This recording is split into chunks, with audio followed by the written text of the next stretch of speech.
Your brain is the most powerful weapon in the world. When you put away your phone, your computer, and all the distractions of modern life, what you're left with is your mind. It's all you have when you're going through depression, when you're dealing with loss, when you're facing real-life challenges. You can't Google your way out of those moments. When you're alone, it's just you and your brain. And if you don't learn to control your mind, it will control you. Your mind is always pulling you in different directions. It whispers doubts, feeds insecurities, and tries to convince you to take the easy way out. If you don't fight back, if you let your brain dictate your actions, you'll never realize your full potential. But if you take control, you can decide where you're going and how you're going to get there. For me, it started with hard work. That was the only way I knew to accomplish anything. Back when I couldn't pass a test, I didn't give up. I read the material again and again. If that didn't work, I wrote it out by hand. Then I wrote it again. Eventually, I got it. When I couldn't swim, I went back to the water, over and over, until I learned. The key was simple. I gave myself no way out. My brain realized I wasn't going to quit, and it adapted. That's how I learned that persistence can rewire your mind. The human body is like a stock car. We all look different on the outside, but inside we're built with massive potential. The problem is, we have a governor that holds us back. In a car, the governor limits fuel and air to prevent overheating, capping the car's performance. In humans, our governor is mental. It's our fear, our pain, and our self-doubt. It stops us before we reach our true limits. But here's the thing. Unlike a car's governor, ours is just software. It's not hardwired. You can override it. Most people quit when they've only used about 40% of their effort. They feel like they've hit their absolute limit, but they still have 60% left in the tank.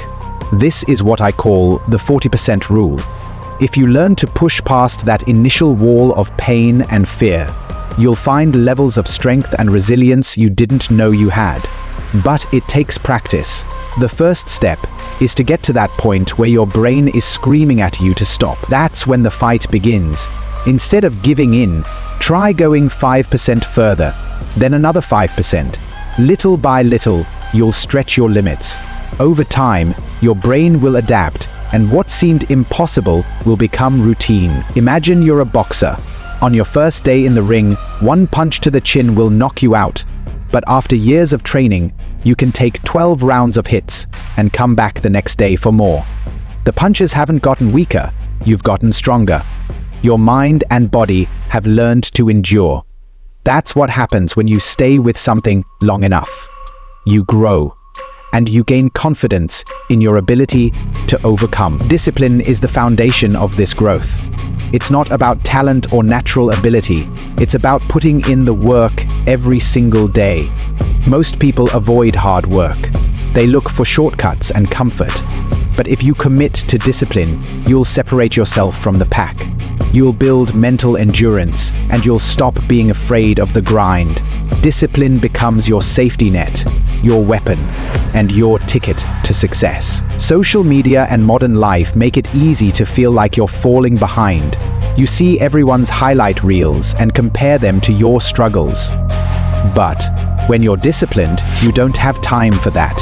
You're too busy putting in the work. You realize that effort is what matters, not how things look from the outside.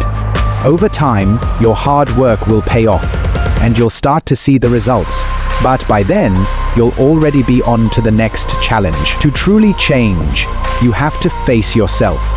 Look in the mirror and be honest about your weaknesses, your fears, and your insecurities.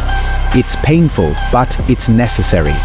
Once you accept the truth, you can start to build a stronger version of yourself.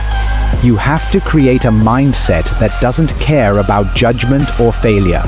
That's how you transform. I've been through it all. Depression, insecurity, physical pain. But what saved me was discipline. It gave me the power to overcome my past and push through every obstacle.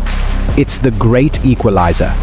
No matter where you come from or what you've been through, discipline can take you anywhere you want to go. It's not easy, but it's worth it. Start today. Push past your 40% and see what you're really capable of.